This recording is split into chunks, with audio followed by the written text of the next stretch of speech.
Mr. Mercer, would you please read the statement to bring us back into open session? Chair Swigert, I move that the record shows that the only items discussed in the closed meeting were those specifically cited in the motion to convene into the closed meeting and those lawfully exempted from statutory meeting requirements. Is there a second? Second. Seconded by Mr. Boone. Is there any discussion?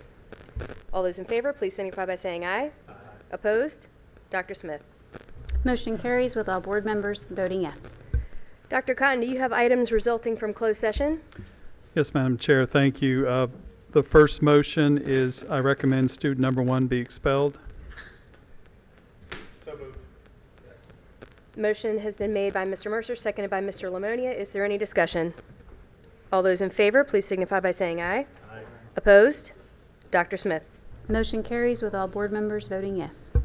Dr. Cotton, do you have additional items? Yes, Madam Chair, although this does not require board approval, I do want to announce to the community that we've selected a few people to serve as Assistant Principal 1 positions for the 23-24 school year. These appointments do not require board action, as I've said. Mrs. Heather G. Ott, Academy Coordinator, Deep Creek High School, to Assistant Principal 1, Grassfield High. Mrs. Tina W. Salmon, Teacher, Oscar Smith High, to Assistant Principal 1, Oscar Smith High. And Mrs. Sheena N. Thomas, Teacher, Grassfield High, to Assistant Principal 1, Great Bridge High. Thank you, Dr. Cotton. Mr. McCormick. Madam Chair, I move that the Chesapeake School Board determine that the issue raised in the employee grievance discussed in closed meeting is not grievable. Further, I move that the board clerk prepare a response to the employee, including the parameters discussed in the closed meeting. Is there a second? Seconded by Mr. Poole. Is there any discussion? All those in favor, please signify by saying aye. Aye. Opposed? Dr. Smith. Motion carries with all board members voting yes. We will now move on to the invocation and the Pledge of Allegiance to the flag. For tonight's invocation, we will observe a moment of silence. Afterward, I'll ask School Board Member Ms. Dean to lead us in the pledge. Please stand as you are able.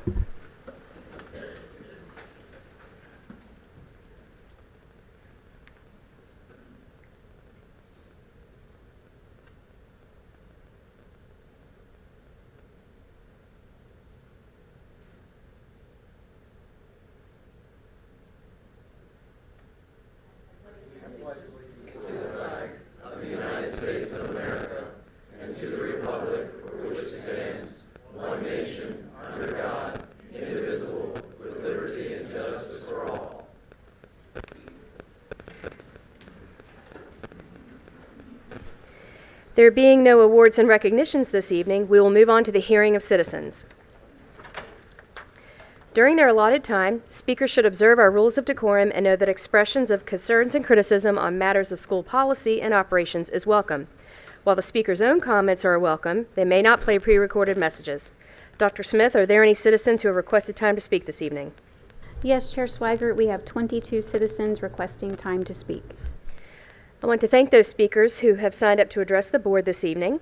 There are 2 ways that citizens can request time to speak at the meeting. You can call the clerk's office between 12 noon before 12 noon the day of the meeting, or sign up to speak prior to the start of the meeting. All in-person requests to speak must be submitted to the deputy clerk 5 minutes prior to the published meeting start time. Each speaker will have 3 minutes to address the board. Once your allotted time is over, we ask that you promptly exit the podium. You may choose to sit in the boardroom if seats are available, but standing or sitting on the floor will not be permitted, and you may not block the exit doors. We would also like to ask that you refrain from any behavior that disrupts the meeting, including the use of profanity, applause, cheering, or jeering. Dr. Smith, please call the first speaker. Thank you, Chair Swigert. Speakers will be called to the podium in numerical order and asked to state their name and city of residence before they begin. I'd like to invite speaker number 1 to the podium. If speakers 2 and 3 could please come to the front row, we have room in the speaker queue. Vic Nichols, Chesapeake. I'd like to honor Christy Henderson in Black Minds Matter. The SBMA is an organization that trains school board members individually. You're not required to join as a group, so you do have choices. On the revisions to P5-25, so we're going to destroy a lot of good just for a few that we disagree with. What happens to those good kids and all that they had? I don't think they deserve this. And we don't deserve decision-making either when few folks kind of didn't finish reading Revelations. But for another day. A Dutch pro-pedophile political party called the Party for Neighborly Love, Freedom, and Diversity and Transgender Advocacy have a lot in common called the Pedophile Network Doctrines. They include separate children from parents because parents are a bad influence, the state knows best. 2, sexualize kids, give them porn. 3, take God out of education.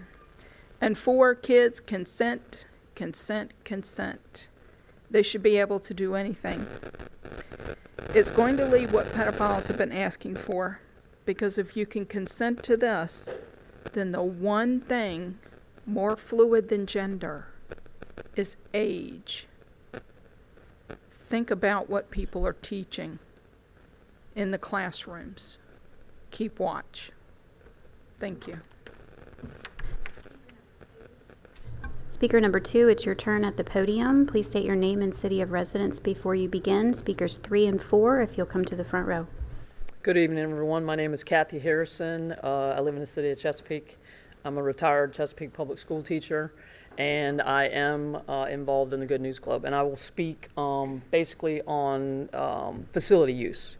So first, I want to thank you for your service and for caring for the citizens of Chesapeake, especially children. But the stakeholders, all of the stakeholders should be able to use public schools. We're taxpayers. Over 50% of our budget goes to the city of Chesapeake's public schools. So in case people want to check that, you can. It's always increasing, which is a good thing because it increases our salary if you're a teacher. So I think you also need to consider freedom of speech before you change the policy for usage, freedom of religion, parental choice to have kids go to clubs, any club. I'm not opposed to any club that qualifies, and that's in policy. If you don't allow clubs that fulfill all the requirements that CPS has to meet after school, that'll place unnecessary hardships on those that have served the young people of our city for years. So it won't be an after-school program if it's at night. That's an evening program. So that would cause hardships not just on the Good News Club, which I support and I get the opportunity to work with in Virginia Beach. It might move to Hickory, I don't know. We'll see what happens. But it's just going to cause a lot of problems for many clubs, not just the Good News Club. If you've never dropped by to observe an after-school program that's not supported by the school system, I encourage you to do that before you make any final decisions, because you might really see what's being done with people that volunteer their time and have for years, and how they serve the children of the city of Chesapeake. So please consider not doing the cancel culture thing and say no clubs, because that doesn't serve any of the children of Chesapeake. Thank you for your time. I yield the rest of my time. Speaker number 3, it's your turn at the podium. Speakers 4 and 5, if you'll come to the speaker queue.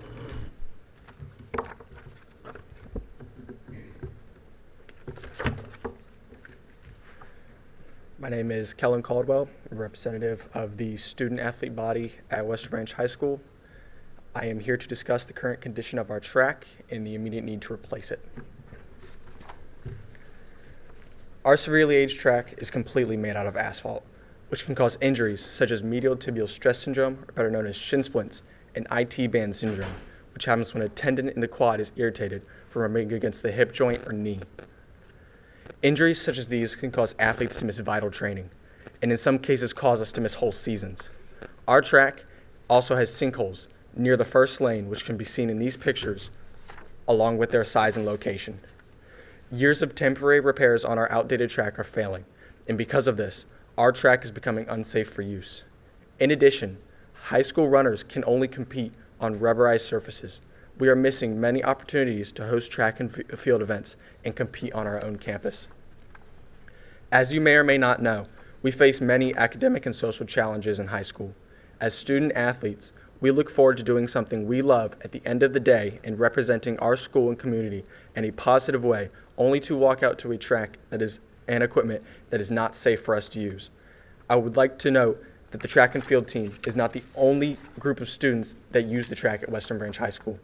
The Western Branch wrestling team, basketball team, and football team, along with the Western Branch Middle School track and field team, and physical fitness education classes all benefit from the use of our track.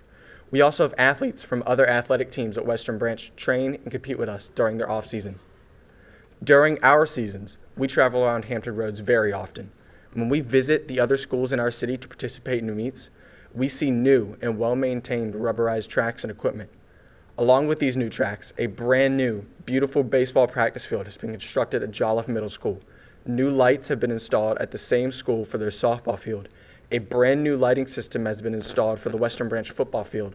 New fencing was added to the stadium, and the Western Branch Auditorium had its stage's floorboards replaced. And just recently, the tennis courts at Western Branch were also resurfaced. And as we travel around Hampton Roads, we see these improvements happening. I believe I can speak for all of the Western Branch athletic programs that use our track, that we are all wondering why improvements are happening around us, but not at our own track. Board members, with this all being said, the Western Branch track and field team, with the support of our coaches, staff, parents, and community, is requesting that a synthetic polyurethane track to be constructed and completely replace the current 6-laned 400-meter track at Western Branch High School. With this change, we can continue to train and compete safely at our own high school and develop outstanding student athletes. Thank you. Speaker number 4, it's your turn at the podium. Speakers 5 and 6, if you'll come to the front. I just want to remind the audience that signs are not permitted in the audience of our meeting. The name tag. Is that right? Full display signs are not permitted. Awesome, thank you. Good evening, my name is Timothy Mannion. I'm here live in Chesapeake with our 4 young boys off Benefit Road. I'm speaking in favor of keeping the after-school clubs. I know the words that I might say, they might not be able to convince, they might not be able to penetrate. You know, I know there's so many different viewpoints, but I do know that prayer and that God's power are all powerful, and He gives wisdom and discernment to you all to make those decisions.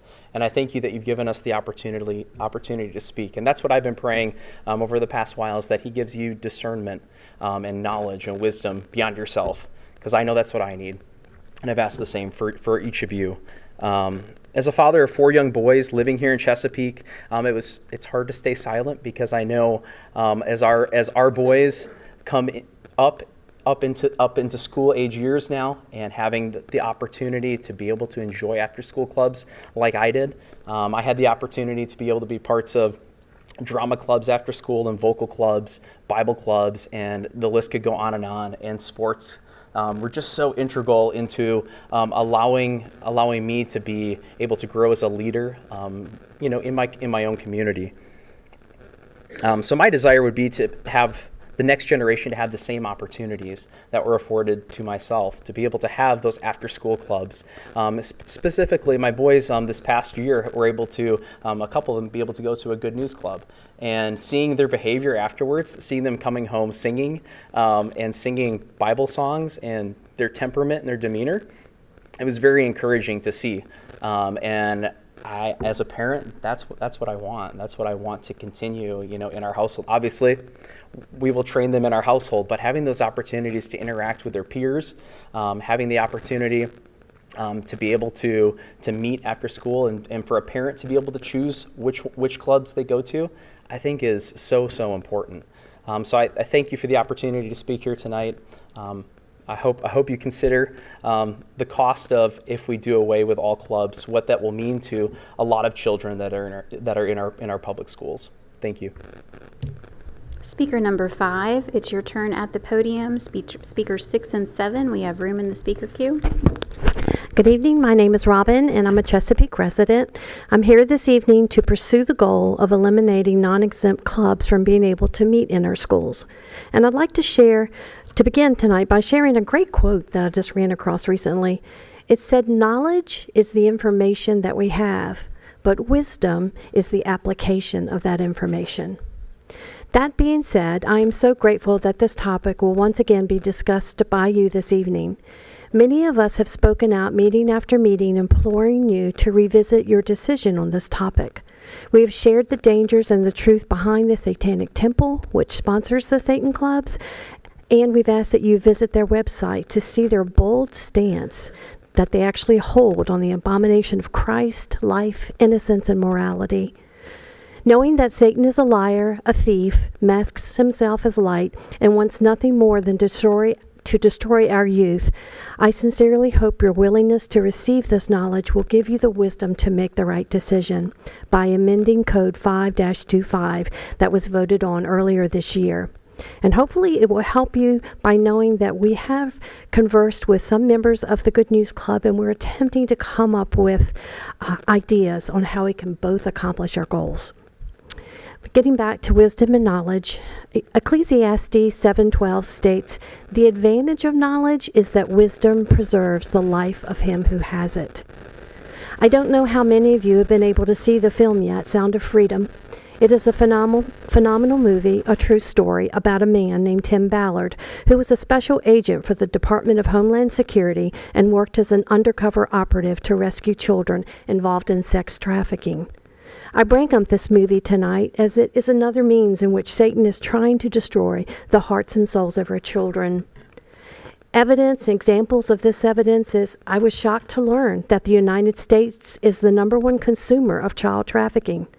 Number 2, the largest teachers union in the United States recommended the illustrated pornography book Genderqueer and the book White Fragility to be on the Great Summer Reading List for educators. Number 3, we know the United States has now adopted the transgender ideology, and sadly, closest to home, social emotional learning is now being taught in our Chesapeake Public Schools. It is simply part of the tentacles that stem from critical race theory, just being renamed. And lastly, Chesapeake Public Schools now allow a Satan Club to be held in one of its elementary schools. We can no longer continue to turn our heads or become numb to all the evil being exposed or thrown to our children. We can't fight on every front, but we can fight where God has us now. And by applying wisdom in your discussion tonight, be encouraged with the words in Luke 21:15 that say, "For I will give you a mouth." Speaker number 6, it's your turn at the podium. Speakers 7 and 8, if you'll come to the speaker queue. Hello, my name is Stephen Mannix, and I've had the honor to be involved with Child Evangelism Fellowship for over 15 years. While I am a resident of Virginia Beach, I attended Chesapeake Public Schools for 13 years. I did not fail. I started young. We're sorry for all the anger and division that's been created by the Satan Club. It's certainly not what our community wants. I hope you had a chance to read my letter detailing the reasons to allow all clubs to continue. Beyond the issues with the proposed changes, it details why allowing clubs fulfills the stated goals of Chesapeake Public Schools, benefits the community, and best reflects our country's founding values. I want to share a verse on leadership from the Apostle Paul, and I think it applies to leadership generally. God gave us a spirit, not of fear, but of power and love and self-control. 2 Timothy 1:7. I believe fear ultimately drives the desire to move all clubs. Fear of more work. Fear of endless complaints about letting Satan in school. Fear of another very unpopular club. But fear is not a leadership, it's a retreat. Fear does not create a vision of success, it seals defeat. Leadership is power, love, and self-control. Leadership is power to be bold enough to take the right but hard stand sometimes. Leadership is love to seek the highest good for the most people. Leadership is self-control, not to let fatigue, pride, or anger override good decisions. You won't find a leadership book extolling fear, but you will find ones talking about taking action, daring to lead, and serving others. It can be tough to make the right decision. It may be appealing to give the Satanic Temple a victory by locking out all clubs. And yes, it will silence a small but persistent minority of people who are Satan Club critics. But the easy way is ultimately fear-driven. The right way is driven by power, love, and self-control for the benefit of all citizens.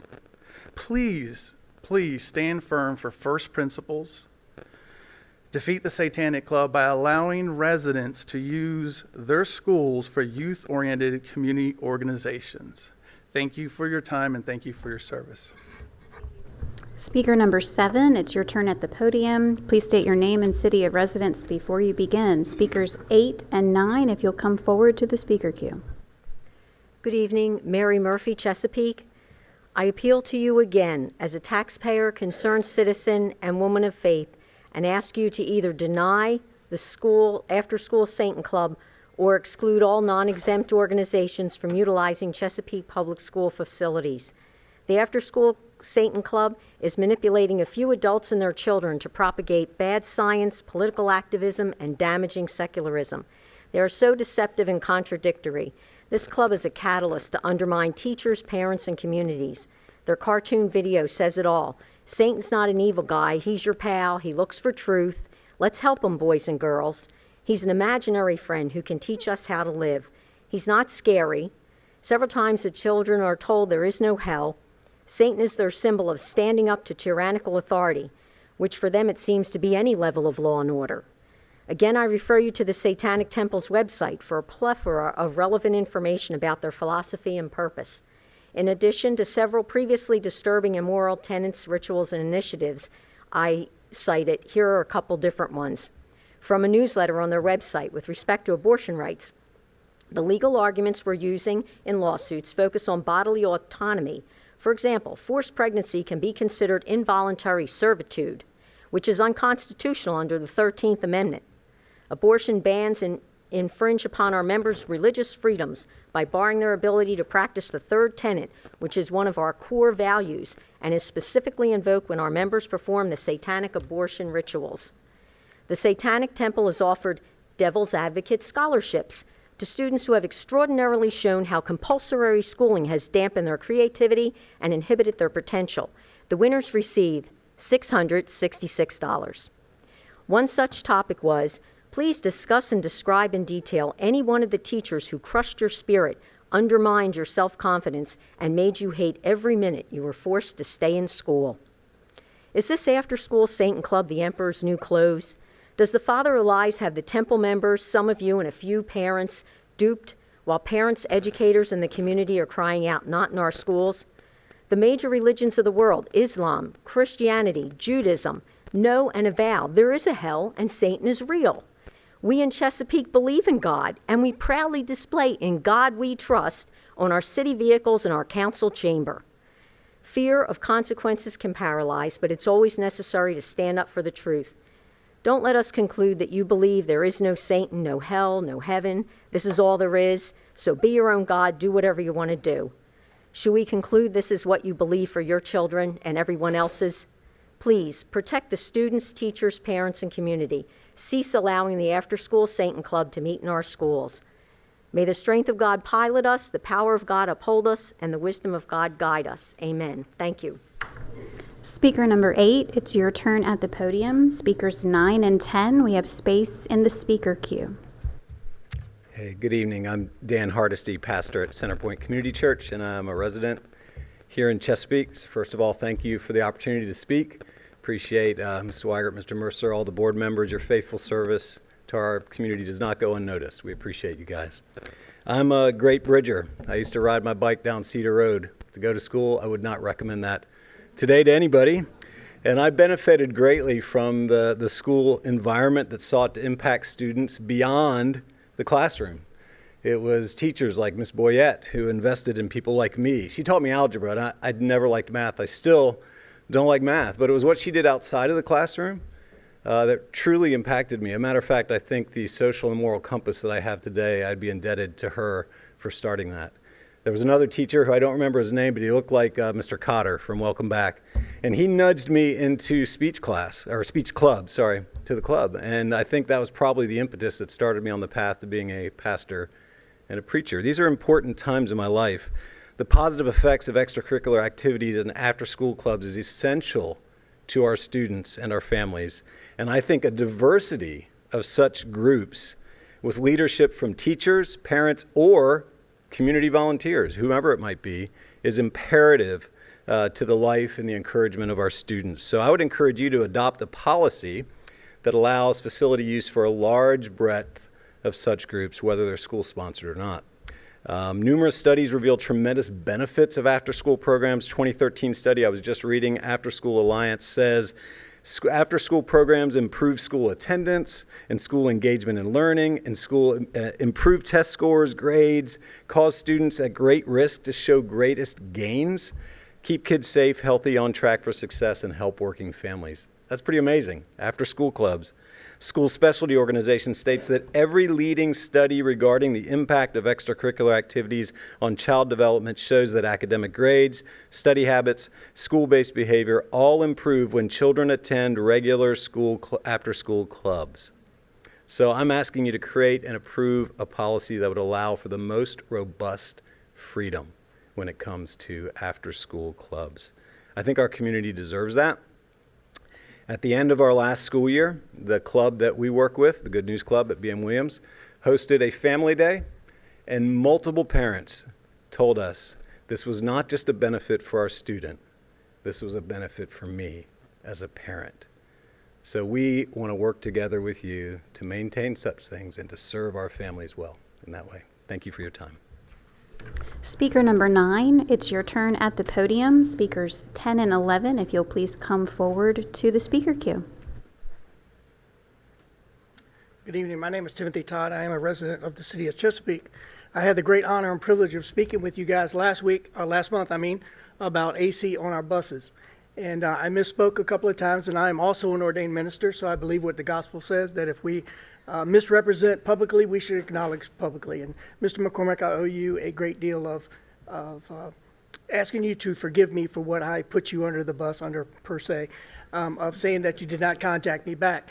When we go to your website and it says to contact one of you guys, it goes automatically to an Outlook. I do not have an Outlook account. Mr. McCormick did respond back to me, but I did not get it. So therefore, I assumed, which was wrong, that you did not send something back. But after that night, I sent something to you, and you responded back to me again so quickly, and I appreciate that. Mr. Cotton, Dr. Cotton, Mr. McCormick, Ms. Walker, thank you for contacting me.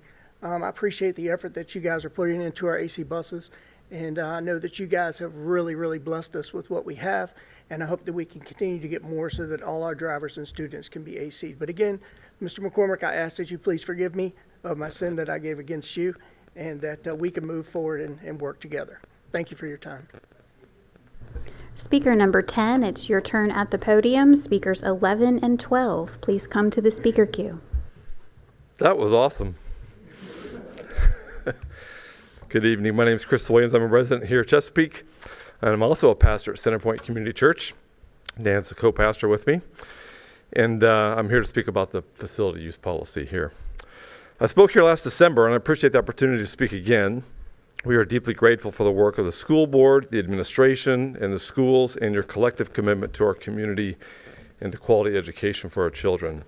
Our church has been helping at various Chesapeake Public Schools for about 15 years, and at BM Williams Primary in particular for at least 8 years, serving the students, families, and faculty in several ways, including teacher appreciation events, grounds beautification and improvement projects, backpacks and supplies for needy students, food distribution to families during COVID, one-on-one tutors for struggling students, and classroom preparations with teachers. We've been privileged to do so, and we're thankful for the opportunity to be part of our community in this way. Last fall, several members of our church were approved to start an after-school Good News Club. These members have a history of serving at the school and wanted to provide an opportunity for interested families to enroll their children in a program with enriching activities and age-appropriate teaching from the Bible. The club's impact on those children and families, as Dan mentioned, all of whom were enrolled at BM Williams, was due in part to our ability to serve their needs and interests in a place that was accessible and familiar to the students. Thank you for allowing us to do so. We have appreciated the policy that allows for the use of school facilities by outside organizations. It's consistent with the 2001 ruling of the Supreme Court that schools are public property, should be available for use by various groups, including religious clubs, as long as they do not disrupt or interfere with the school's normal functioning. I think it's particularly appropriate when those groups are committed to serving our community, especially the youth and families of Chesapeake. To be specific, I request the board consider a policy and accompanying regulations that allow continued use of school facilities by approved non-exempt organizations. If I may, I would also like to affirm the wisdom of limiting non-exempt after-school groups to those whose membership represent our city, with the majority of the participants being Chesapeake residents. It seems prudent and appropriate to preclude groups that are not primarily serving our residents and may be exploiting policies to serve other agendas rather than the interests and citizens of our city. We know this is not an easy decision as you seek to make a policy that rightly serves the community while not detracting from your primary responsibility for the education of our children. We are praying for you as you navigate this issue. As I finish, I want you to know two things. First, we appreciate the opportunity we have had to serve interested families at B.M. Williams through the Good News Club as part of our ongoing relationship with that school. Second, regardless of the policy decision and our ability to continue offering the Good News Club, we remain committed to serving B.M. Williams. As long as we're able, we'll continue to support the staff, the students, and the families in any way we can. Thank you. Speaker number 11, it's your turn at the podium. Please state your name and city of residence before you begin. Speakers 12 and 13, if you could please come to the speaker queue. My name is Terry Dickerson. I live in Chesapeake. Last meeting, I spoke roughly to you. I tried to wake you up to what's happening to your schools. We have had, and we continue to have, problems with drugs, weapons, sexual assaults within our schools and outside of them. You are aware of this, I am sure. Safety is extremely important, and it's your second most important aspect of your job, the first being education. Education is not all of the fluff that our society is trying to force on our schools. That is a secondary aspect of the socialized. Our main purpose of the schools is to educate the children and to keep them safe. I'm afraid that we may not be doing what we're supposed to. As I had said, I have been associated with security for some 40 years. It is necessary for you to start thinking otherwise because our lives have changed. We no longer have what we had in our childhood where kids could go out and play and not worry about the safety of them. We now have to have safety as an utmost important aspect. We have had a number of, the last three speakers have been ministers of churches. They're here saying, thank you for letting us use your facilities. Your facilities are for the safety and for the education of children. That is the main reason and the only reason, truly, that you get the money. All the rest is fluff. Those churches that have come up and said how much they support and how much they appreciate, they are all very well organized. The Good News Club is very well organized. All their people are certified. If they are so well organized, they can certainly organize many already offered facilities other than at the school, including transportation to those facilities. This need not be a part of what you're having to concern yourselves with. It is very important. Our high schools are the next place that they will come. How many high school kids want to feel special or different? So they will attach something that is different. Not necessarily good, but different. And then they will act out. We have to be very careful that we do not provide them the method and the opportunity to do so. You need to be proactive. Our lives changed on 9/11.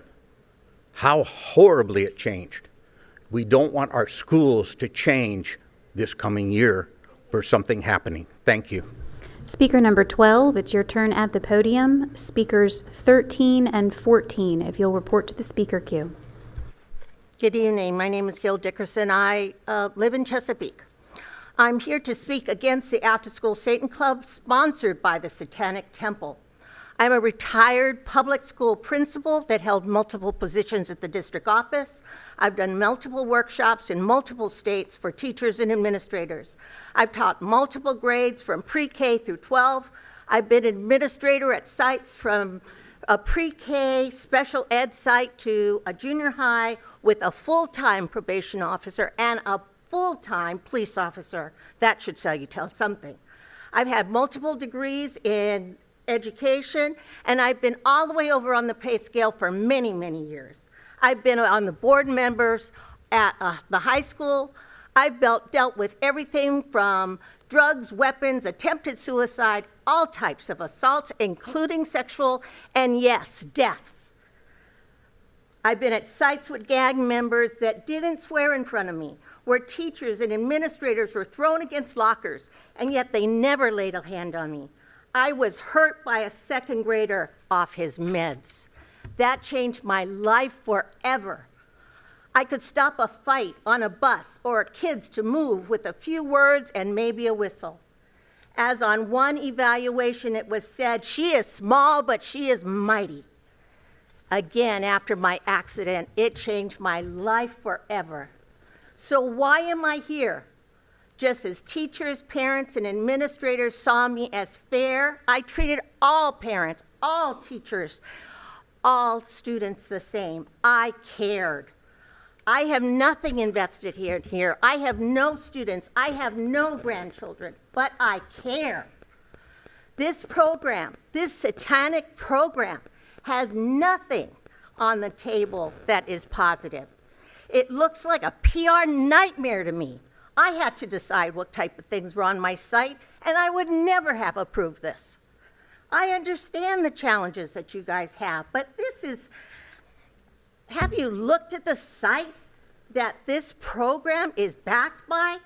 Any reasonable person would not have any child involved with people that are related to this or involved in this. Use common sense. End this. I do not want to be here. I am in constant pain. It hurts me to stand. It hurts me to sit. It hurts me to wait. But I am here because it's important, because I care about the students, because I care about the teachers, I care about the district, and I care about all of you. I know you're here because of good reasons. I know you're here because you want good things for these kids. Use good common sense. End this. Thank you. Speaker number 13 appears to be a no-show. Speaker number 14, it's your turn at the podium. Could I have speakers 15 and 16 please come to the front row? Hi, my name is Pam Mannix, and my children, as one already stated, has gone through the system, and 2 grandchildren, and it's been an excellent, excellent education. I also wanted to say our clubs have met in Chesapeake with no incidents, meaning other schools, for over 10 years, helping and encouraging the children, and it's been a wonderful thing.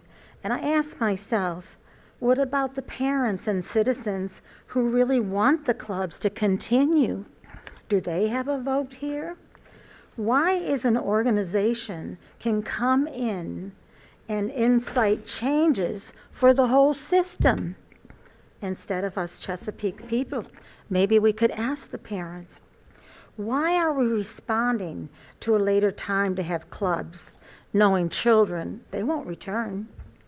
Is it possible for clubs to continue the same way for such a time as this? I appreciate your time. Speaker number 15, it's your turn at the podium. Speakers 16 and 17, if you'll please come to the speaker queue. My name is Joe Mannix, and I'm a resident and a voter of Chesapeake.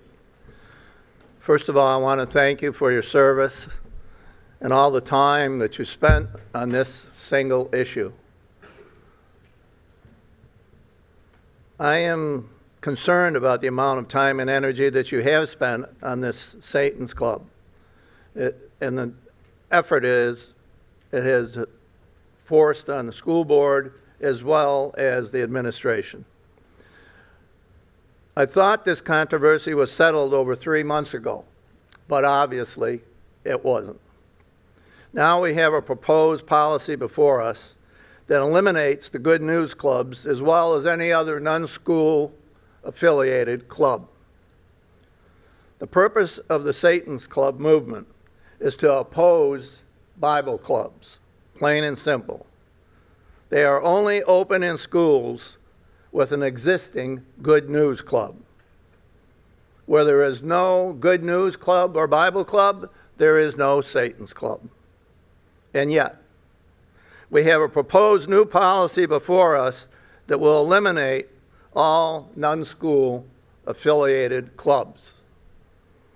After all this controversy and after all this effort, what we have here is a proposed policy that could have been written by ACLU attorneys on behalf of the Satan's Club. That's a disturbing situation here in Chesapeake. And this is happening not in San Francisco, not in Loudoun County, but right here in Chesapeake. And if it can happen here in Chesapeake, it can happen anywhere in this country. This is a very disturbing turn of intended policy. And I don't think any amount of Orwellian think-speak is going to whitewash over what this intended policy will accomplish. Independent clubs have been an important part of a broad-based, well-rounded classical education. This intended policy, if it's implemented, will not make this controversy go away. It's only going to intensify it. It is not parent-friendly. It is not community-friendly. It is government-friendly. Thank you for your time, and thank you for all the effort and energy you've put on this single issue. Speaker number 16, it's your turn at the podium. Please state your name and city of residence before you begin. And could I have 17 and 18 please join us in the speaker queue? Good evening. My name is Gina Koss, and I live in Virginia Beach. Come, Holy Spirit. I'm here to urge you to move away from providing rental space on school property for any outside activities. I want to thank school board members Amanda Dean, Samuel Boone, John McCormick, and Brittany Walker. Chesapeake voters, please remember those names. These 4 individuals voted last spring to only allow activities that are school-sponsored. For over 7 months now, the topic of the Satanic Temple and its club has taken far too much precious time. There is no doubt these shenanigans have distracted school administration and the faculty. Don't you think B.M. Williams Primary would benefit from more academic focus and discussions by this board about 2 critical matters: how to improve attendance, how to raise achievement? For example, in 2022, B.M. Williams School Quality Indicator for Science academic achievement, based on the overall percentage of students passing the Virginia State Science Test, was an abysmal 56% passing rate, according to the VDOE. Certainly the school could benefit from something impactful like a STEM club involving Lego robotics or the Great Computer Challenge as a school-sponsored after-school activity. Can we focus on that and not the Satanic Temple's after-school grooming sessions? Or how about addressing B.M. Williams' chronic absenteeism rate? Students who attend school consistently are more likely to succeed. We know this. Chronic absenteeism is defined by the Department of Ed as missing 10% of more of the school year, regardless of reason. Well, at B.M. Williams, over 24% of its students were absent chronically in the 21-22 school year, according to the state. And note, this school data exists whilst the clubs, like the Good News Club, have been permitted to meet. The school principal, the superintendent, the board. All of you, please focus on how to get students to school daily on time and not on what evildoers can offer students outside the instructional day. The students and their families deserve your efforts to successfully engage them in academics, and not time and energy and resources spent on figuring out ways to allow pernicious and heretical groups, such as the Satanic Temple and others, to operate in school facilities. It's noteworthy, speaker number 8 referenced clubs he engaged in that were all led by teachers. Teachers, not individuals who have not gone Ma'am, your through time is background concluded. checks. Thank you. Speaker number 17, it's your turn at the podium. Speakers 18, 19, and 20. Come join me in the front row. Good evening. I'm Al Carmichael. I am a citizen of Chesapeake, and I'm here in support of the Good News Clubs of Tidewater. I'm also a past board member from several decades for this organization. First of all, I'd like to thank you for your service on the board. I know this can be a thankless job, and it requires can require many hours of work and preparations. Each of you have been elected to serve in the best interest of the citizens of Chesapeake, and especially the school children. Many times, services on a board such as this requires tough decisions to be made. This happened when our country was formed. They had to be tough decisions in forming our nation as it is today. Our federal, state, and local elected officers have to make tough decisions and stances on circumstances that are not popular. I ask that you convert back to allow the CEF clubs, which meet in a number of your schools, to continue under the same conditions as they were previously. Children need a good and godly role model, especially today when many families are missing this at home. Our children are our most valuable possession that we have. We are in difficult times now. It seems like things that used to be wrong are right, and things that used to be right are wrong. I would like to quote a verse from the Scriptures. Ephesians 6:12 says, "For we wrestle not against flesh and blood, but against principalities, against powers, against the rulers of the darkness of this world, against spiritual wickedness in high places." And I think that's a situation where we are today. I ask that you be strong, be not afraid. I know we are in a society that likes to litigate, and sometimes it's tough to take decisions, make the tough decisions. But we have to as leaders, and y'all have been elected as leaders and are expected to act on the best decisions for the citizens. I would ask that you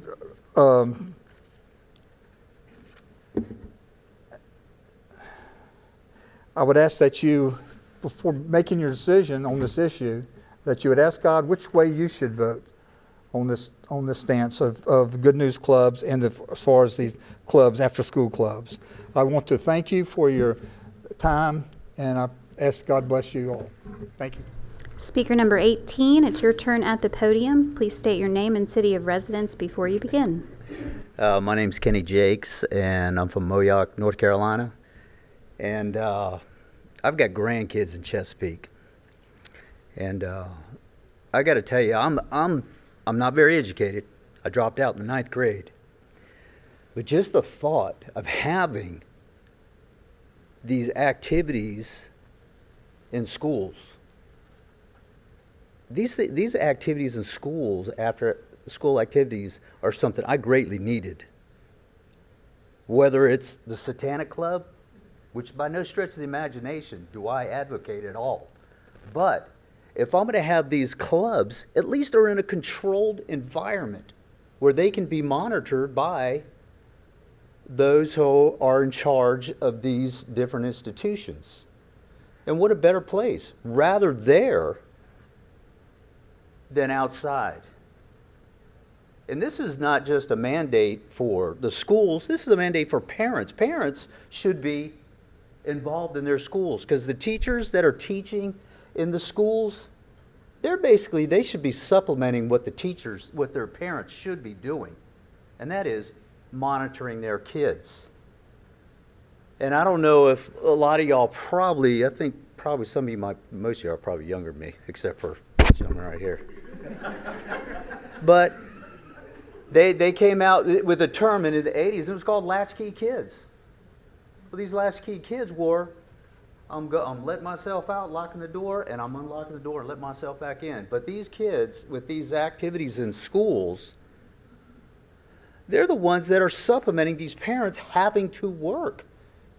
They're put in programs, and the parents better be on their game because you don't want them being in a program that don't align with where you're putting your kids towards. So if you're going to put them in a Satan club, I guess that's the direction you want them to go. But if you want them in a program that they're going to be good citizens, then you're going to research that program and put them in a good program. But these programs are not just programs that are just dumped on the school. These are programs to help shape them to hopefully do good and not evil, to be productive citizens in this community. So I hope there's great wisdom and great thought behind this because I don't want my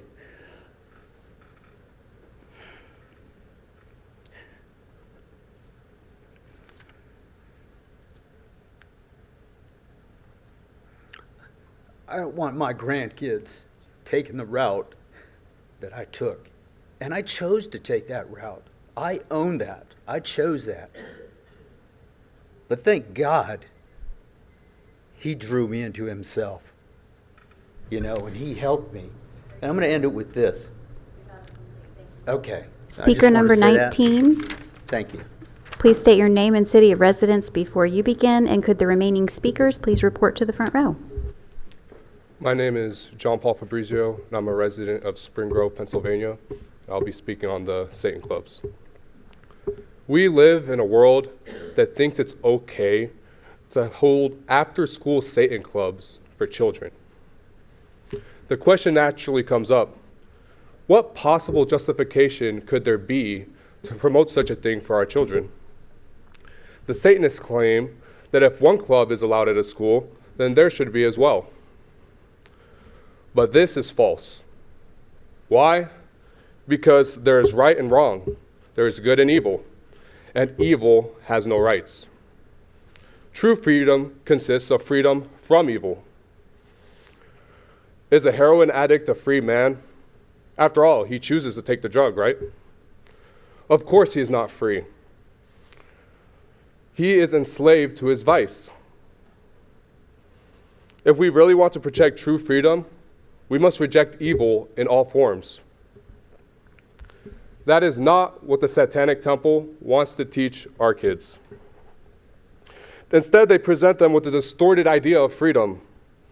They say that we are free to hate religion, free to mock God, and free to insult those who practice virtue. These are the things the Satanic Temple is notorious for doing. And they are surely going to pass it down to our children.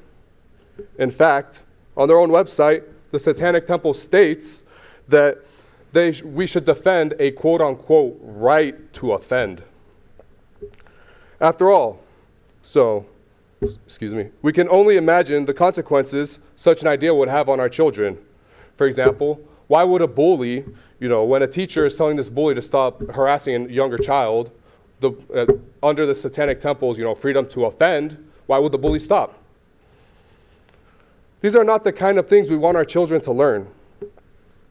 And the poisonous effects of the club will not be confined just to those who attend it. Through friendships and conversations, countless school children will be exposed to harmful satanic influences. And that is a scary thought. Today's children are tomorrow's leaders. If they grow up thinking that good and evil have the same rights, our future is destined for doom. Ladies and gentlemen of the school board, you have two choices before you today. You can either protect the next generation of leaders or commit cultural suicide by allowing this after-school Satan club to corrupt them. This is the decision you are faced with today. I suggest that you ask yourselves this question: what would Jesus Christ do if he were in your position? Reject Satanism. Thank you. Speaker number 20, it's your turn. Please state your name and city of residence before you begin. My name is Nathan Kinley. I, along with my colleague, drove about 6 hours from Spring Grove, Pennsylvania, to strongly condemn the after-school Satan Club that has taken place at your schools. I would like to make it clear to the board that there are only two options: God or Satan. There is no third option, and you cannot play both sides. Christianity is a religion whose principles shape the moral foundations of our American society, whereas Satanism was founded to directly contrast this. This is why the Satanic Temple, who sponsors these satanic clubs, attacked the Catholic Church by mocking our Lord and his mother publicly. Satanists also steal consecrated hosts from Catholic churches and have admitted to using them sacrilegiously in their satanic black masses. Not only this, but the Satanic Temple has admitted to performing unbaptism ceremonies, trying to undo the Catholic baptism, as well as destruction ceremonies in which they are said to destroy crucifixes and other Catholic religious items. Does it sound like a group that only wants inclusion? I mean, obviously not. These are the actions of a group who wishes to oppose Christianity in its entirety. On a doctrinal level, Christianity acknowledges the truths of good and evil, that good should be rewarded and evil punished. On the other hand, Satanism teaches moral relativism, that there is no good and evil. So if there's no moral authority, then why should children listen to their parents? And why should murderers and other criminals go to jail? School is supposed to prepare children for the responsibilities of the future. By allowing Satanism into society through public schools, you create a disastrous scenario in which children who will participate in society cannot even agree on what is right and what is wrong. To allow Satanism in school is to commit cultural suicide. And I'll end it off with a question. And to use a milder historical example than Satan, would you allow an after-school Hitler club that does science, plays games, and uses Adolf Hitler as an inspirational literary figure that did what he thought was right? I don't think so. When St. Michael saw that Satan had rebelled against God, he did not hide, but fought Satan and cast him out of heaven. Be as St. Michael, who was like unto God. Thank you. Speaker number 21, it's your turn at the podium. Please state your name and city of residence before you begin.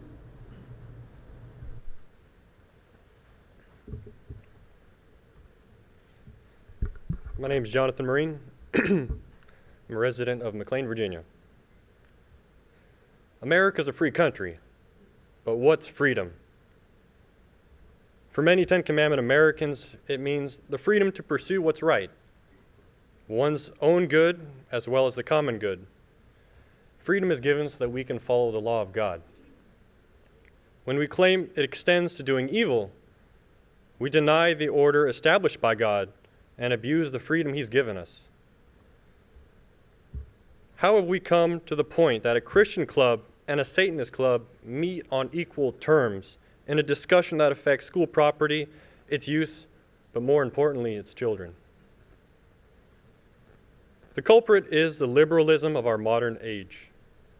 The Satanic Temple takes this premise of equivalence and uses it against Christians. This premise is the sin against the freedom given to us by God. As much as Satan loves to destroy good work, a much greater victory for him would be to be placed on the same level as the good. One cannot do evil that good may come of it. One thing is to allow one to privately practice a religion, but to allow the after-school Satan Club under any conditions to gain a right to influence children creates a precedent for a gloomy future, and more importantly, it offends God. On this account, we must not play by their rules, but reject the liberalism of the modern age and admit only the freedoms and rights given by God. Some talk about letting the parents decide. We've heard that. Let the parents decide. Parents decide. Well, I've heard the exact same thing elsewhere. It was actually at a school board meeting. It was, and still is, being repeated by the Rainbow Mob, who were promoting and continue to promote in library boards the sexually explicit books.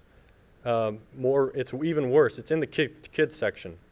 They're promoting this in the kids section, saying that the parents can decide. Let them free. They will be their defenders. But a good fortress has many walls of defense. What defender would allow the enemy over one wall with the excuse of there still being a last line of defense? The innocents can be protected by their parents anyway. Once a society allows this form of moral relativism to affect how good and evil, God and Satan, exist, independent of some parents, teachers, or administrators who may not believe in them, such figures must not be allowed to impose their lack of belief upon others. Christians must live up to their baptismal promises and reject Satan and all of his works. Thank you. Speaker number 22, it's your turn at the podium. My name is Steve Shearbaum. I'm from Chesapeake. I'm here again to express my opposition to the after-school Satan Club meeting at BM Williams. I've been praying that you all do the right thing and ensure that the Satanic Club can no longer meet on school property. I hope that tonight will be the answer to my prayers and the prayers of so many Chesapeake residents. Tonight I would like to ask some questions that I feel the public has a right to know. 1. How many workers have left BM Williams since the news broke in December that the district was allowing the after-school Satan Club to meet at the school? 2.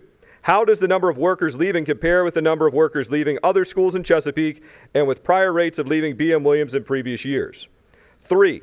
Have the workers expressed a desire to leave due to the after-school Satan Club meeting or the distractions that have accompanied the club, such as media coverage, bomb threats, protests, and prayer rallies? 4. Have the openings in the schools been filled? If so, how do the qualifications of these new workers compare with the other schools in the district? For example, is there a difference with new teachers' previous numbers of years worked or college grades? 5. Have surveys been taken on workplace morale among the workers, students, and family members of BM Williams? And how do they compare with other schools? 6. How many students have left the school since the distraction of the after-school Satan Club started? How does this compare with other schools and previous years? As I've mentioned on several occasions, I pulled my daughter out of BM Williams due to your decision to allow the after-school Satan Club to meet. The answer to these questions are important because I am of the belief that the after-school Satan Club has far-reaching implications beyond just perverting the minds of the children that attended. I can't believe that there are many teachers who would want to turn innocent children over to an organization like the Satanic Temple at the end of the school day. I believe that most teachers would find the very idea repugnant, and they would do what they could to ensure that they didn't teach in a school that did it. Furthermore, as a parent, I would not trust any teacher or administrator that would happily turn children over to the Satanic Temple or do nothing in their power to stop it.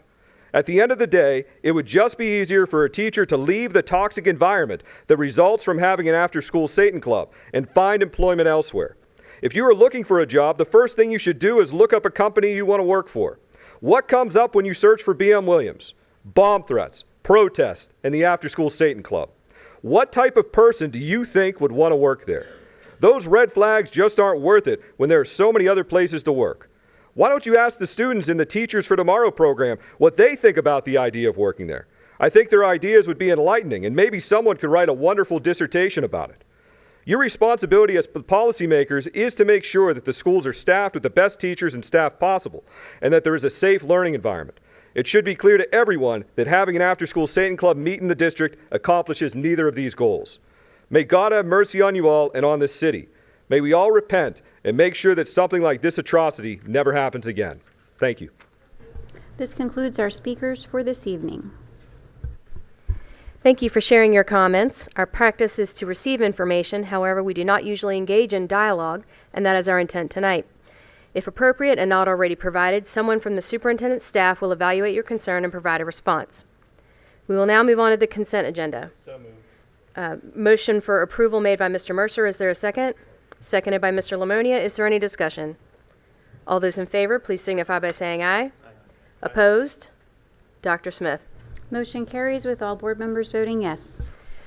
We are now moving on to the information agenda. The only item tonight is proposed revisions to the school board policy regarding facility use. Dr. Cotton?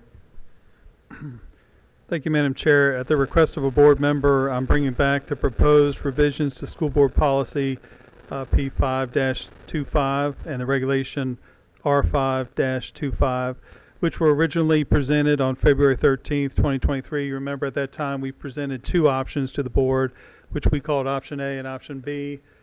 Just so that you're aware, what we brought forward tonight is option B. I'm not making the recommendation, I'm just bringing it forward for the board to discuss. And based on what Ms. Dean shared at the last meeting, this sounded like this was in line with what she wanted to have on the agenda for discussion. So I'm happy to address any questions at this time. I'm sure the board will want to have a discussion about this option, and we, of course, will need direction from the board on how you would like us to proceed. Okay. I'd like to offer Ms. Dean the opportunity to open discussion since she made the request to add it to the agenda. Thank you, Dr. Cotton. Thank you, Chair Swigert. Again, yes, I believe based on the conversation at our previous meeting, this does align with where I was getting at. And just to make sure that it's clear to everybody, in my opinion, the recommendation is to remove non-exempt organizations from being able to utilize our facilities. And I just want to make it very clear, because a lot of folks have emailed and they've come up here and they've spoken, over the past couple of months, and they've provided different examples. And so to be very clear, this is the third-party organizations that are not associated, not affiliated, not tied to our schools. We have a lot of school-sponsored clubs that are very critical to the overall well-being of our students. And I actually think we have an opportunity to expand on the school-sponsored clubs. So what I am specifically speaking to is, again, non-exempt organizations, so third-party organizations. And, I just ask for all of the board members to look at all of the facts, look at the total count of students that participate, look at the list of the non-exempt organizations, the list of a lot of folks have gotten up here and talked about the 39 organizations. Look at what those organizations actually are. How are there other ways in the community to support this? And to be very clear, this is not I'm not making a stance of which organizations I'm for and which organizations I'm against. I think there's opportunity in our community, in our other public buildings, such as our community centers, the libraries. There is a ton of opportunity, small local businesses, some of the churches. There's been a lot of outreach on how can we support these clubs. So this isn't you should pack up and leave Chesapeake. If you have a mission that's in the best interest of the community, then I encourage you to stay in Chesapeake. But again, our role here and for the schools and on the school board is to provide a safe and secure learning environment. And the risk, in my opinion, right now is way too high. And I am not willing to risk the safety of any single child in this situation. And we have to be focused on, again, providing a safe and secure learning environment because education should be our number one focus. So thank you, Dr. Cotton, for pulling up option B again.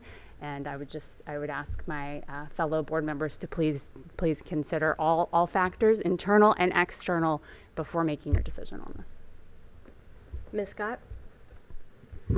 Thank you. I said most of what I wanted to say at the last meeting, and again, I just want to reassure citizens that I'm not wavering on my stance. And Ms. Dean just brought up a point that I do want to address, and I understand that the number of students that participate in our extracurricular non-school sponsored clubs may be few, but they are extremely valuable.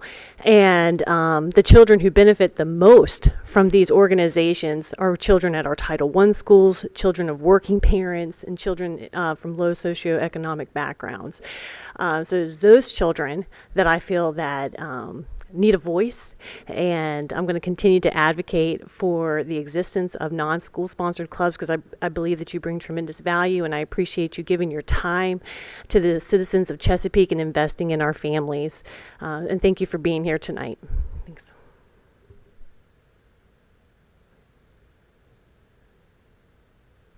Mr. Lamonia, there's no other.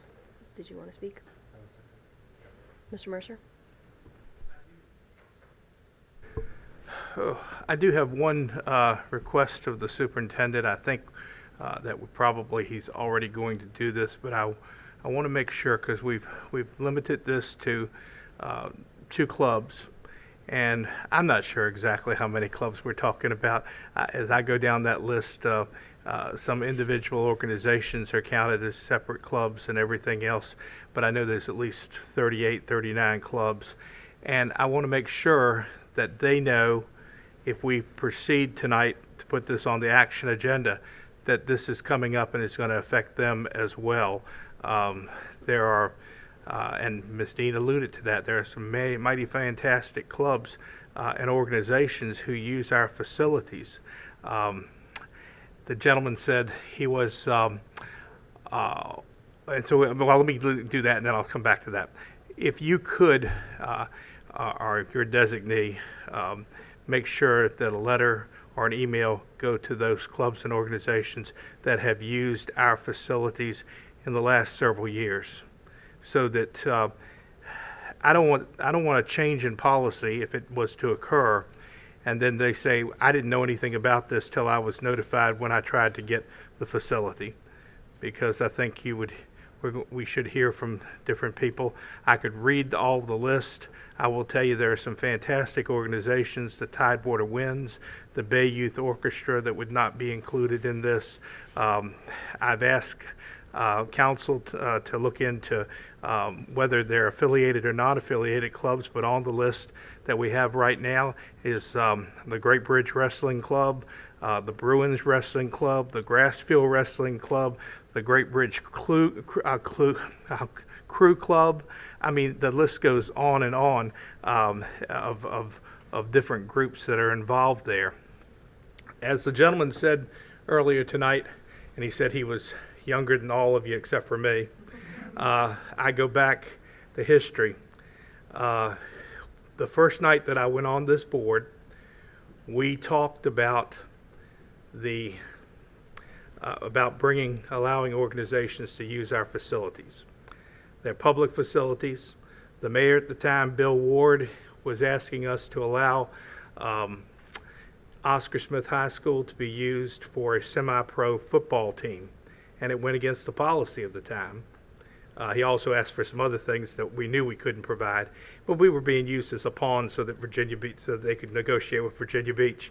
But it started the ball rolling, because about 20 plus years before that, when there had been an organization, I'll just leave it at that, that had had some molestation on our school property, and the school system had to settle that situation, and there was a moratorium that went on, and there were no clubs that were allowed that were non-affiliated clubs for a good 30 years. And so we did start the process about 27 years ago. It took about 2 years to get to where we are tonight. I suspect that if we go ahead with the facility policy and as is presented in this particular option, that it'll be another 30 years before we allow clubs to come back in. It seems to be a cycle that I see in Chesapeake. I will tell you that I have great concern about that. I think that I'll take the Tidewater Winds as an example. So many people don't have any association with Chesapeake Public Schools. But if you go to the Tidewater Winds concerts, y'all know I still live in Hickory. I used to be the pastor of a church for 30 years down at Hickory, and it's packed with senior citizens at those events. And those senior citizens are there, and they feel a part that the school is providing them with a service.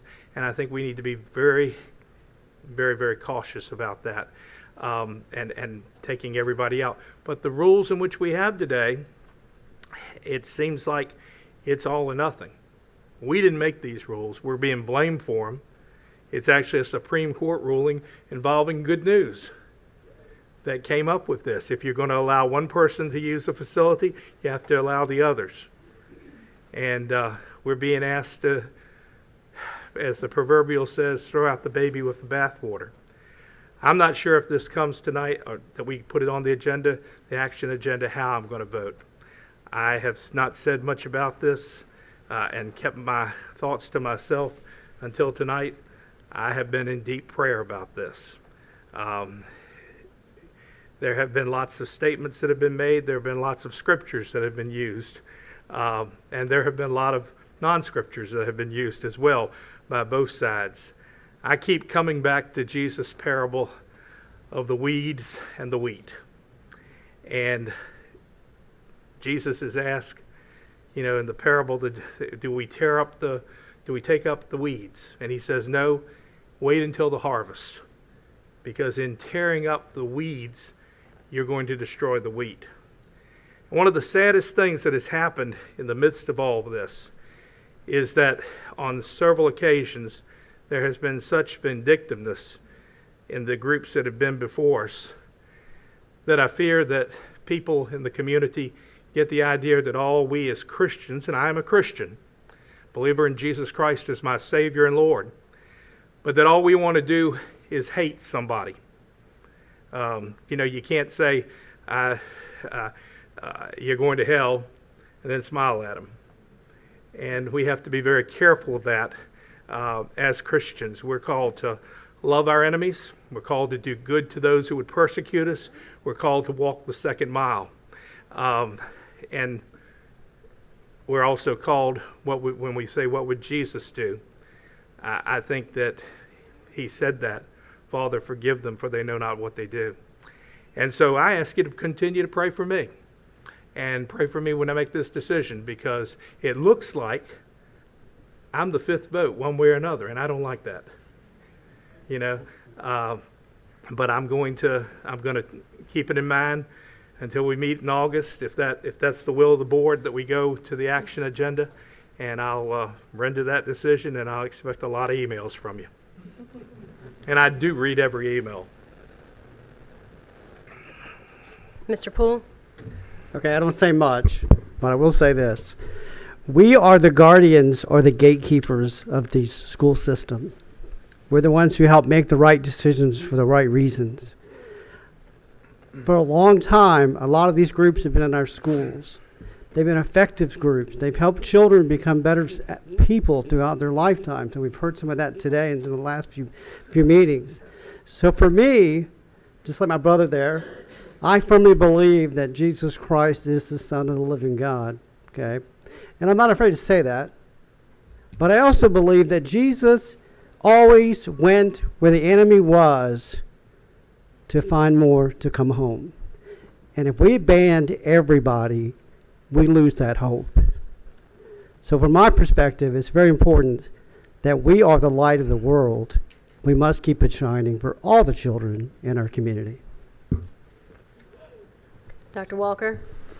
Yeah, I'm just going to be brief too and just make a quick statement, just because I think that it's important for everyone to kind of know where we stand, and not only where we stand, but also why we stand in that particular stance. I personally, as a former teacher and assistant principal in Chesapeake, my response to this policy decision is not by any means out of fear of the Satan Club. No, I certainly do not align with anything that the Satan Club promotes personally. However, that is not driving my decision in this case. I fully believe in protecting as much as we possibly can every instructional second that our children have. And when we talk about these students, some of them, when they go home, they don't get any more support or instruction. They're maybe by themselves. And so spending every second at school focusing on instruction and not focusing on what club they might be going to after school. I just think that our main purpose here is the education of our children, right behind their physical safety. And so for me, that's what drives my position on this as an educator.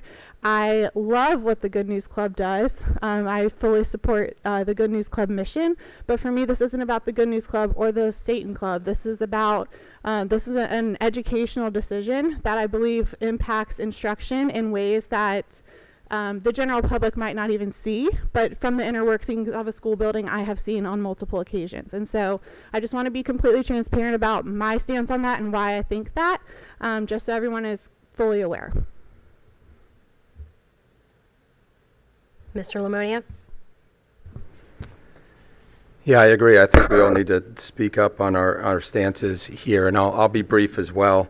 I mean, first and foremost, we've heard a lot over the last several weeks of this being brought back because of alleviating the burden on the administration. And I think we would all agree on that we would alleviate the burden on the administration, right? I think we're all also in this, if anybody watched all our campaigns and what we stand for, that safety and education is what we stand for, right? We want that for our kids.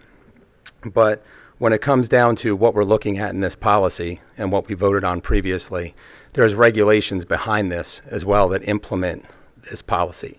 And that those regulations are implemented by the administration, right? And can have our input, but they're implemented by the administration.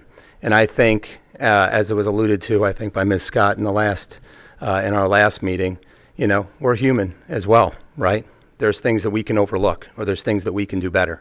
And I think we need to look at those regulations, and I think that's what we really can fix a lot of what we're looking at in revisiting those regulations behind this policy. I think the whole concept of throwing the baby out with the bathwater, punishing the many for the few, is not something that I stand for. I said that, in the first go around with this. And I'll leave you with this, is incremental governance, to me, is what we need to do. We need to address things that we maybe, could have done better at. And that's what you, as citizens, expect from us, is to do the best work in what we will accomplish every day, and then take decisions incrementally in governance, and not, reactional governance, to me, is dangerous. And I think going down and, again, throwing the baby out with the bathwater now is not what I stand for. So, thank you. Mr. McCormick? Sorry, thank you, Madam Chair. Everyone else is speaking, so I wanted to say a few quick words. I think we all agree that when the majority of us ran last year, we had no idea that we'd spend the first 7 months talking about facility use. It wasn't even on our radar. It wasn't on any of our campaign slogans or what we wanted to do in our first 90 days or 180 days or whatever it might be. This took us by surprise, and we kind of realized it in December when we all watched the meeting of the outgoing school board and thought, oh no, what did we get ourselves into? My hope is that clearly there's a divide on our opinions, and reasonable minds will disagree, and everyone has merits to their arguments in this. I think there's really, really strong arguments and rationale of why you would believe one thing versus another. And my hope and my prayer is that we get on the other side of this, hopefully by August, and we can put this in the rear view, and no matter what the outcome is, we can agree as a board to work together to help and support our school systems, to help and support our students, our teachers, our families, because at the end of the day, we got elected to serve the schools, and that's what we're here to do. And we're not doing that well with this. So no matter what the outcome is, we got to put it behind us, get behind whatever that majority is, get behind whatever that decision is, and move on and focus on the students and focus on bettering our schools and our city. So that's what I would hope for in this. And thank you so much for expressing all your opinions. Thank you. Mr. Lamonia? Yeah, my apologies. I forgot to mention one thing, that along the lines of those regulations, I think one of the things we also need to look at, and I believe our colleagues here have talked about this tonight too, is the way we can support the schools, and the teachers better in doing this. I mean, it takes a lot of work, to get to the right decision, and I think making the easy decision is like I was just referencing is getting rid of all the non-exempt clubs. But I think that there's a way, if we work through it, that we can get to something that's better in support of all the teachers, of course, in support of all our students, and get to the betterment of what we need for the entire community. So thank you. My apologies for not saying that earlier.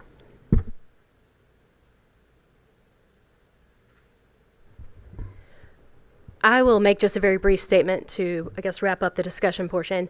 And I'll be brief because my thoughts overlap in varying ways with several of my colleagues. I will support adding this to the action agenda for next month because I agree. It's time to put this to bed, make the final decisions, and get back to the business of education of our children.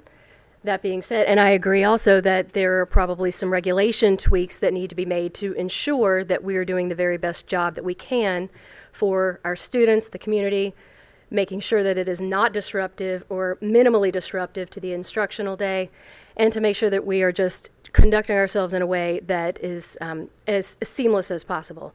That being said, many times over the last several months, collectively we've had our faith questioned. I'll only speak for myself, of course. I can tell you that I have prayed over this issue for 8 months, almost daily. Whenever we've had to consider this, I will tell you my faith is strong in this. I will also tell you that my faith is very strong that you do not get rid of the dark by removing the light. My thought there also is that God himself gave us free will. He wants us to choose him. A relationship based on coercion is not a relationship. If we take away the choice for our children to choose healthy, good, productive, beneficial programs, then the only thing that we leave for them is what they're already exposed to, and I can guarantee you that those negative influences were present long before the Atheist Club showed up, and they'll be present long after. They will not go away just because we remove access to certain positive influences. So it is my opinion that we continue to work to offer the facility use for things that are beneficial to our children, and we work to make sure that the focus really and truly remains where it's on their education. The facility use is something that's ancillary, and we can work that out, as Mr. Lamonia said, so that we get back to the business at hand, and we just are able to minimize the disruption to the day. I agree with a lot of what's been said. I agree with Mr. McCormick in saying that's where the focus belongs, but both can coexist if we do our job properly, and that's what I propose we do. So the vote that we have, or the direction that we need to now give the superintendent, is to add this to the action agenda for the next month's meeting. And my understanding is that the board is in favor of taking a vote at the next meeting on this issue. That still appears to be the case. And Madam Chair, we will certainly do that. I've also heard that the board wants me to notify these groups that they're being considered. Also, we'll work with council to make sure that we've correctly identified the groups who will be impacted by this, and we'll make sure we do that prior to our next meeting. Thank you. We are now moving on to the action agenda. The VSBA Legislative Advocacy Conference. Dr. Smith. Thank you, Chair Swigert. I'd like to share an opportunity with the board. The VSBA is holding their 2023 Legislative Advocacy Conference on September 21st. At the Chesterfield Career and Technical Center in Chesterfield, Virginia. If any board member wishes to attend, would you please raise your hand? I see Walker and Scott and McCormick. I'll need a vote for approval. I'll entertain a motion for approval. So moved. Moved by Mr. Mercer. Is there a second? Seconded by Mr. Lamonia. Is there any discussion? All those in favor, please signify by saying aye. Aye. Opposed? Dr. Smith. Motion carries with all board members voting yes. The final item on the action agenda is proposed revisions to the school calendar. Dr. Smith. Thank you again, Chair Swigert. We've been working closely with the Chartway Arena to plan for the ceremonies for the 2024 graduating class, and we actually have a proposed change to our already approved school year calendar that would allow for a maximum of 3 graduation ceremonies to be held on the same date. We believe this change would help prevent any traffic issues between ceremonies and allow ample time for the arena to ensure the safety of all participants between events. So if Wednesday, June 12th, 2024 is approved tonight to be an additional early release day for all students, then the new graduation schedule would be as follows. Great Bridge and Western Branch High would have their ceremony on Wednesday, June the 12th. Deep Creek and Oscar Smith would hold theirs on Thursday, June the 13th, and Indian River, Hickory, and Grassfield would be held on Friday, June the 14th.